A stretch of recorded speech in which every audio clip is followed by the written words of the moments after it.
Hey guys, this week we are switching our gears and we are going to be learning about fiction.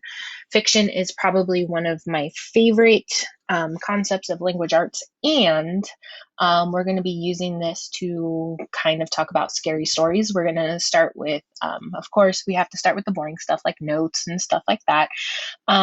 But then we're going to head into fun stuff like Edgar Allan Poe and his story, A Telltale Heart.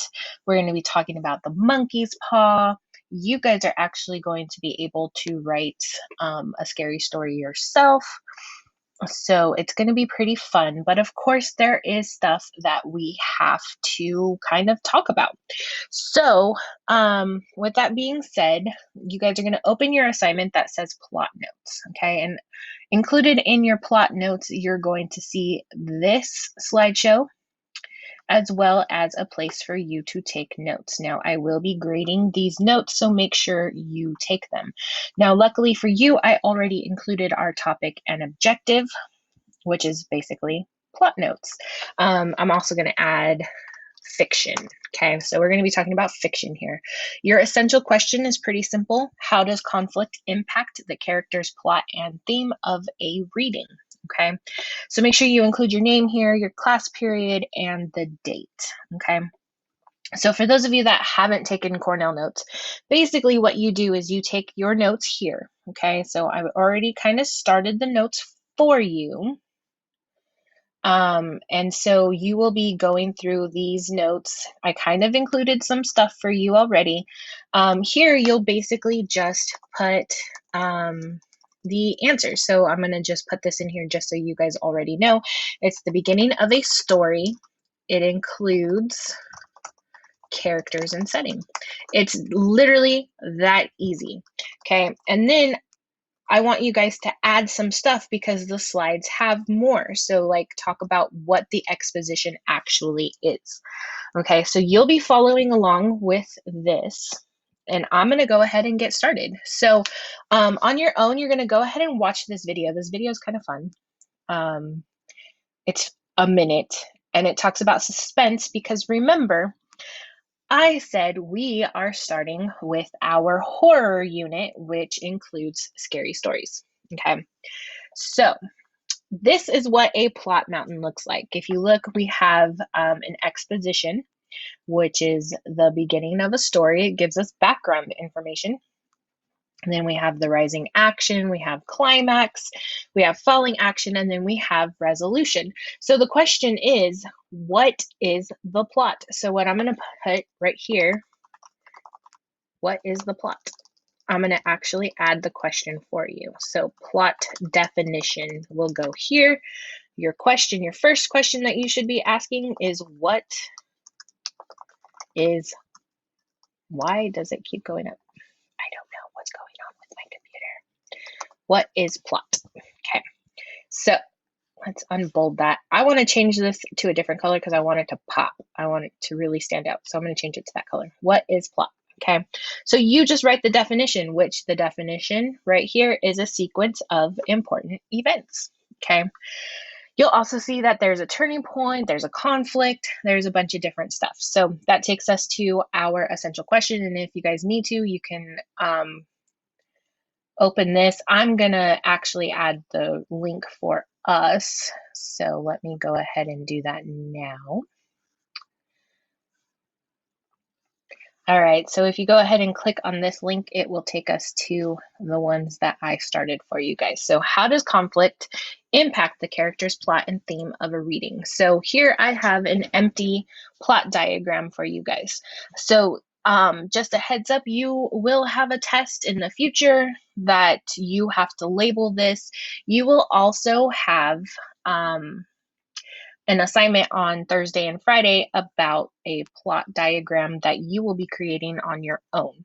So I'm going to show you guys how to do that too, but that's later. All right, so now here's the most important part. This is where you guys should be taking your notes. So an exposition is a part of the story that introduces important background information to the audience, such as setting, characters, and conflict, okay? Now, the most important thing is, yes, you will be asked, what does the exposition include? It includes the characters, which the characters are the people or animals in a story, as well as the setting. And this is important. It is where and when the story takes place. Some stories take place in the future, some stories take place in the present, and some stories take place in the past. So the setting is really important because it's when and where. The characters, again, the people or animals in the story, remember, like the Lion King doesn't have people. So the animals are actually the characters. So you have to include both people or animals. So you would actually put that right here in your notes. You would put the exposition is the beginning of the story. It includes characters and setting, and then you would go characters and setting, and then include what those what the definitions of those two things are. Okay, so moving on. Remember, you can pause this at any time. You could rewatch it so that you guys can fill in your notes. But remember, I am grading these notes. Okay. Now, rising action. The rising action is a series of actions which lead the story to the climax. Now, if you look at this little picture right here, and I'll make it bigger for you guys. If you look at this, there is a lot of events. I'm going to say keep it to three main events. Okay, so the rising action is basically three main events that lead to the climax. Okay, now this will often include the conflict, and we'll get to conflict later, but the conflict is the problem that leads the rest of the story. So it's basically the driving force of the story. Every story has to have a conflict. Okay, so remember, the rising action is a series of actions or events that lead the story to the climax. Now, what is the climax? The climax is the turning point of the story. It's the highest tension. It's suspenseful. It's drama. Okay, so this is like the point in, let's say Cinderella. Okay, the climax is the point basically where I'm going to be honest, Cinderella, it's probably the part where she's trying to get ready for the ball, and then her sisters come in and start like ripping everything apart, and she's left with rags. Okay, so that's Cinderella. In The Lion King, this would be basically when Simba comes back to Pride Rock. We don't know what's going to happen. And then let's see, something more modern, more relevant. Let's be real, in Endgame, this is the big battle. This is the battle against Thanos. Okay. So definitely the climax is the part where you have to figure out how this story is going to end. How is it going to end? Because you don't know. Is the Avengers going to win, or is Thanos going to win? You know, how does it play out? You have to keep watching to figure out how it ends. The following action occurs after the climax. Okay, so this is when the conflicts are starting to get resolved, loose ends are getting tied up. Okay, so the following action, this is probably like in Cinderella, this is when they come looking for the owner of the glass slipper. Okay. In Lion King, this is when basically Scar is torn apart by the hyenas after they realize how evil Scar was and selfish he was. In Endgame, this is literally right after Iron Man does his I'm Iron Man snap. Okay, so this is definitely the falling action. This is right after, this is right as it's ending, which takes us to the resolution, or it's also known as the denouement. Okay, and I'm going to fix that because I don't like how that looks. So it's the resolution or the denouement. The denouement or resolution is basically just that. It's how the story ends. So for some of our stories, it goes on. We don't really know how it ends because, they kind of leave us with a cliffhanger. In The Little Mermaid, this is when she finally gets to marry Prince Eric as Ariel with her voice. Okay. In The Lion King, this is when the new baby lion is born at the end and Rafiki does his thing. So that is the resolution. It's basically exactly that, how the story ends. That brings me to conflict. Okay. Now there's 6 different types of conflict. The plot of any story requires conflict to drive it forward.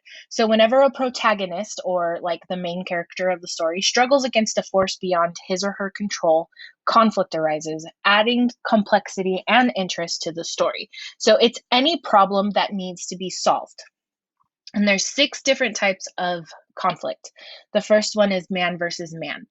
Man versus man, it's a friction between 2 or more characters. Like, think of it like a fight. Okay, think of it like 2 people fighting. This is essentially in Civil War, this would be Captain America versus Iron Man. Okay. Then you have man versus self. It's an inner conflict. It's usually a moral situation. It's, fighting with your thoughts. It's definitely, one of those really hard conflicts where you're dealing with your own thoughts. A good example of man versus self, even though it's not really man, it should be human. You know what? I'm going to change that so that it's human versus human, or character versus character, but I'll leave it for man versus self right now because that's what it's kind of called. But a good example is in Tangled. Rapunzel is often fighting against herself. She has this inner conflict. Does she do what her mom, who we find out isn't really her mom, but do we do what she wants her to do, or does she do what she wants to do? Okay, so there's this inner conflict this whole time in Rapunzel. Okay. The next one is man versus technology, or man versus machine. A good example of this is definitely like the Terminator movies. I, Robot with Will Smith, really good movie. Basically, it's a conflict with the idea of technology, including robots and science. Frankenstein is a good example too, because Frankenstein is a created thing, so it would be, even, let's say, man versus like a clone. Is cloning okay? That's a huge conflict. Okay. The next one is man versus society. Now, this is a conflict that involves societal pressures, stuff like that. When you're older, you're going to read a book. It's called The Scarlet Letter. That would be an example of man versus society, because society is very strong against adultery and, all this other stuff. And that is basically that story. Another good example is like Avatar. Avatar is a really good example of man versus society, and also Hunger Games. For those of you that have seen Hunger Games, the whole District 9 thing, District 12, all that stuff, that is actually man versus society, because Katniss is trying to basically destroy the idea of people competing to death for societal reasons. Okay. Man versus nature, it's a problem involving nature and aspects of nature, such as hurricanes, flooding, earthquakes. An example off the top of my head is like Twister, for instance, the movie Twister. Their Eyes Were Watching God is another really good book. If you guys have not read that book, please read it. It's an amazing book.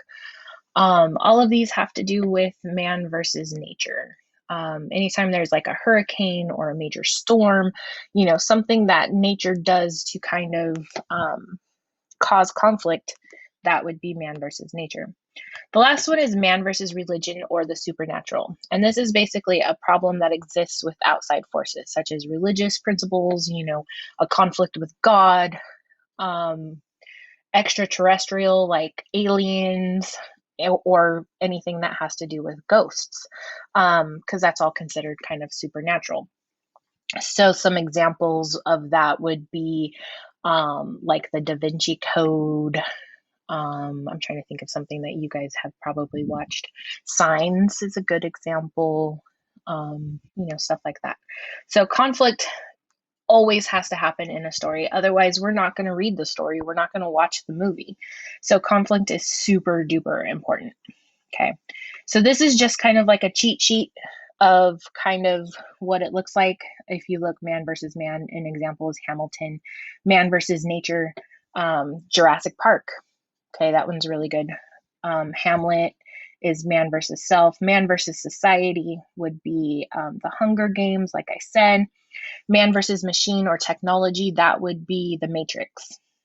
Okay, and then I kind of combine these two. It's deity and supernatural. So basically, we're looking at like the Odyssey or a movie such as like The Shining or something like that. Okay, so definitely types of conflict. There you go. And that brings me to theme. Now, theme is the overall message of the story. This is the idea or concept you were supposed to learn from reading or watching the story.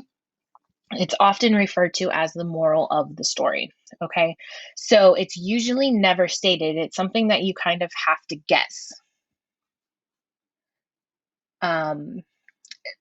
It's never one word as well. So I included some examples of themes like respect others' opinions, even if you don't agree, blah, blah, blah, blah, blah. It is basically, it'll never be one word and it has to be general. It can't be specific. Like Rapunzel learned that, you know, that's too specific. It has to be general. It has to be the overall message. So like people can change or, you know, something to that effect. Okay, now the last thing you have to do is watch this silly video. It is on the Hunger Games. It's old, I know, but it really does tie everything together. So watch this on your own, and if you want to include stuff in your notes about this this video, you are more than welcome to. One thing that I do want you guys to do after you go through all of these slides is give me a quick summary of what plot is. Try to keep it I'm going to say 3 to 5 sentences. Okay. And then once you're done with this, go ahead and turn it in and you will get credit for today. So I'm super excited that we get to move away from CER and get started on this awesome adventure in fiction. So let me know if you guys have any questions. Remember, feel free to email me and I will get to you guys. I hope you guys enjoyed this.